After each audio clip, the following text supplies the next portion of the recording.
आज की इस वीडियो में हम जानेंगे कि रंजीत बाबा के इस गाने में जिन जिन नामों का जिक्र हुआ है उनका क्या इतिहास रहा है। सबसे पहले जो नाम इस गाने में आए हैं वो है रंगा और बिल्ला।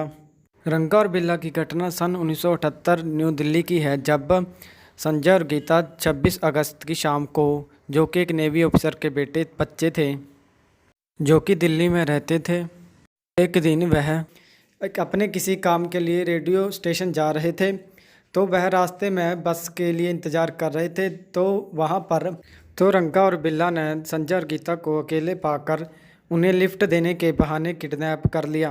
रंगा और बिल्ला ने गीता के साथ दुष्कर्म किया, और जब उसके भाई संजय ने गीता को बचाने की कोशिश की तो रंगा और बिल्ला ने संजय को वहीं पे मार दिया और गीता को भी दुष्कर्म करने के बाद मार के वहीं पे कहीं गिरा दिया।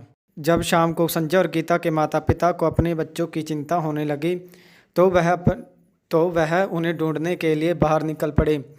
उन्होंने बहुत ढूंढने के बाद जब संजय और गीता नहीं मिले तो वह पुलिस के पास गए।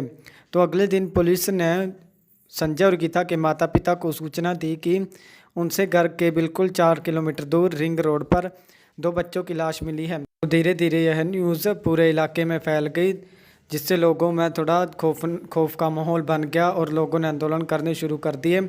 तो जिससे सरकार पर भी दबाव पड़ने लगा। सरकार ने पुलिस पर दबाव डाला और पुलिस ने भी अब जांच पड़ताल करनी शुरू कर दी। आखिर में जांच पड़ताल करने के बाद पुलिस पर 1978 को रंगा और बिल्ला को आगरे के रेलवे स्टेशन पर पकड़ लिया और उन्हें अदालत में पेश किया गया। तो अदालत ने उन्हें फांसी की सज़ा सुनाई गई, जिसे 31 जनवरी 1982 को रंगा और बिल्ला को फांसी पर लटका दिया गया। गीता और संजय को सम्मान देने के लिए प्रदेश के प्रधानमंत्री द्वारा एक अवार्ड भी शुरू किया गया। एक अवार्ड दिया जाने लगा जो कि हर साल बच्चों को दिया जाता है, जो कि संजय और गीता के सम्मान में बच्चों को दिया जाता है। और इस गाने में शेर सिंह राणा के बारे में भी बात की गई है, जिसका असली नाम पंकज सिंह है, जिसका जन्म 17 मई 1976 को उत्तर प्रदेश के रुड़की नामक गाँव में हुआ था, जो कि शेर सिंह राणा राजपूत बिरादरी से संबंधित था। राजपूत बिरादरी के लोग शेर सिंह राणा को बहुत ही मानते थे, क्योंकि उसने फूलन देवी की हत्या की थी, क्योंकि फूलन देवी ने उसकी बिरादरी के लगभग 17 युवकों की हत्या की थी। यह बात तब की है जब फूलन देवी ने अपने शोषण के आरोप में डाकुओं की एक टोली के साथ मिलकर लगभग 22 लोगों की हत्या कर दी थी, जिनमें से 17 लोग राजपूत बिरादरी से संबंधित थे। तो इसका बदला लेने के लिए शेर सिंह राणा ने फूलन देवी की हत्या कर दी, जो कि एक एमएलए लोकसभा की मेंबर थी। इसके लिए शेर सिंह राणा को दिल्ली की तिहाड़ जेल में डाला गया। उन्हें उम्र कैद की सज़ा सुनाई गई, लेकिन शेर सिंह राणा दिल्ली की तिहाड़ जेल से छूटने में कामयाब रहा। जेल से छूटने के बाद जब शेर सिंह राणा को पता चला कि अफगानिस्तान में उनके पूर्वज पृथ्वीराज चौहान की अस्थियों को अपमानित किया जा रहा है, तो शेर सिंह राणा ने पृथ्वीराज चौहान की अस्थियों को वापस भारत लाने का फैसला किया और वह किसी भी तरीके से अफगानिस्तान पहुंच गया और वहां से पृथ्वीराज चौहान की अस्थियों को वापस भारत लाने में कामयाब रहा। तो उसके बाद 2006 को फिर से पुलिस ने शेर सिंह राणा को पकड़ लिया और दिल्ली की तिहाड़ जेल में डाल दिया। लेकिन 2012 में शेर सिंह राणा ने उत्तर प्रदेश से इलेक्शन लड़ा, जिसके लिए दिल्ली के हाई कोर्ट ने उन्हें मंजूरी दे दी गई। उसके पश्चात 2016 को दिल्ली की तिहाड़ जेल से उन्हें बेल मिल गई और उसके बाद उन्होंने अपनी एक अलग पार्टी बना ली। तो इस गाने में जसपत राय की भी बात की गई है, जो कि मुग़ल शासकों का एक फौजदार था, जो कि अमीनाबाद में नियुक्त था। जसपत राय और लखपत राय दोनों भाई शरेआम कत्लेआम किया करते थे और निर्दोष लोगों को मारा करते थे। तो एक लड़ाई में जसपत राय का सिखों के साथ आमना सामना हुआ।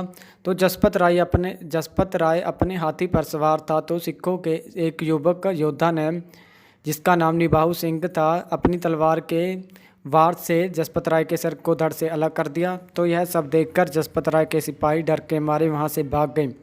तो जब यह बात लखपत राय को पता चली तो उसने अपने सिपाहियों के साथ शरेआम कत्लेआम करना शुरू कर दिया और लगभग 7000 सिख लोगों को मार दिया, जिससे छोटा कल्लूकाड़ा भी कहा जाता है। यह सारी घटना 1740 ईस्वी की है और इसके बाद 5 फरवरी सन 1762 को भी इसी प्रकार का कत्लेआम किया गया, जिसे सिख समुदाय के लोग कल्लूकाड़ा के नाम से जानते हैं। और इसी कल्लूकाले में जस्सा सिंह आहलूवालिया का भी योगदान रहा है। जस्सा सिंह आहलूवालिया का जीवन काल 1753 से लेकर 1783 तक का रहा है। इनका जन्म लाहौर ज़िले के आलू नामक गांव में हुआ। जब यह 4 साल के थे तो उनके पिताजी की मृत्यु हो गई, तो उनकी माताजी इन्हें अपने साथ लेकर दिल्ली आ गई और जहां पर ये भजन कीर्तन करने लगे। तो उसके पश्चात 10 वर्ष की उम्र में उनकी माताजी ने फिर से पंजाब ले आई और ये वहाँ पर भी भजन कीर्तन करने लगे। एक बार जब ये करतारपुर में भजन कीर्तन कर रहे थे तो करतारपुर के राजा इनके भजन कीर्तन से बहुत ही खुश हुए और इन्हें अपने साथ ले जाने के लिए फैसला किया। तो करतारपुर के राजा कपूर सिंह ने इनकी प्रतिभा को पहचाना और इन्हें युद्ध विद्या सिखाई। इन्हें अस्त्र शस्त्र चलाना, तलवारबाजी, घुड़सवारी सब कुछ सिखाया। तो एक बार सन 1739 में नादिर शाह ने दिल्ली पर आक्रमण करके करनी शुरू कर दी और वहाँ पर उसने महिलाओं को भी अपने साथ ज़बरदस्ती ले जाने लगा और अपने देश ले जाकर उन्हें गुलाम बनाने लगा।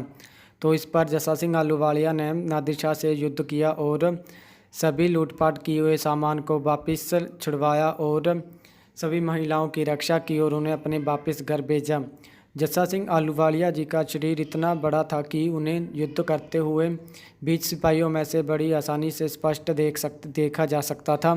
और मुग़लों के एक शासक ने तो उन्हें जस्सा सिंह आहलूवालिया को उनके शरीर को देखकर, उनकी देह को देखकर पर्वत के समान कहा था। जस्सा सिंह आहलूवालिया का शरीर इतना बड़ा और इतना ताकतवर था कि वह जिस घोड़े पर सफ़र करते थे तो उन्हें अपना घोड़ा हर 1 या 2 महीने बाद बदलना पड़ता था। और आगे इस गाने में सुक्खा और जिंदा का भी जिक्र किया गया है और चलिए अब हम उनके बारे में भी जानते हैं। सुक्खा और जिंदा का असली नाम हरजिंदर सिंह उर्फ जिंदा था और सुखदेव सिंह उर्फ सुक्खा था। यह बात 1984 की है जब पंजाब के अमृतसर में ऑपरेशन ब्लू स्टार चलाया गया, जिसमें इंडियन आर्मी के चीफ ऑफिसर जनरल वैद्या और अर्जन दास और ललित माकन शामिल थे। तो सुक्खा और जिंदा इसका बदला लेना चाहते थे, तो जिसके लिए उन्होंने जनरल अरुण वैद्या की तलाश करनी शुरू कर दी। 2 साल तक सुक्खा और जिंदा जनरल अरुण वैद्या को ढूंढते रहे और आखिर में उन्हें पता चला कि जनरल अरुण वैद्या पुणे में छुपा हुआ है। तो सुक्खा और जिंदा ने पुणे जाकर जनरल अरुण वैद्या की हत्या कर दी और बाकी के 2 जनरल ललित माकन और अर्जन दास को भी उन्होंने मार दिया, जिसके पश्चात उन्होंने खुद को कोर्ट के हवाले कर दिया और उन्हें पुणे की जेल में फांसी की सज़ा सुनाई गई। जब उन्हें सज़ा सुनाई गई तो वह बहुत खुश हुए। उन्होंने जेल में मिठाइयाँ बांटी और इसके साथ ही उन्होंने देश की सबसे बड़ी चोरी भी की थी, जिसमें लगभग लुधियाना के पंजाब नेशनल बैंक में उन्होंने लगभग 4 से 4.5 करोड़ रुपए की चोरी की थी। यह चोरी उन्होंने अपने हथियार खरीदने के लिए की थी। तो इस प्रकार सुक्खा और जिंदा ने तीनों जनरल को मारकर 1984 में हुए हत्याकांड का बदला लिया था।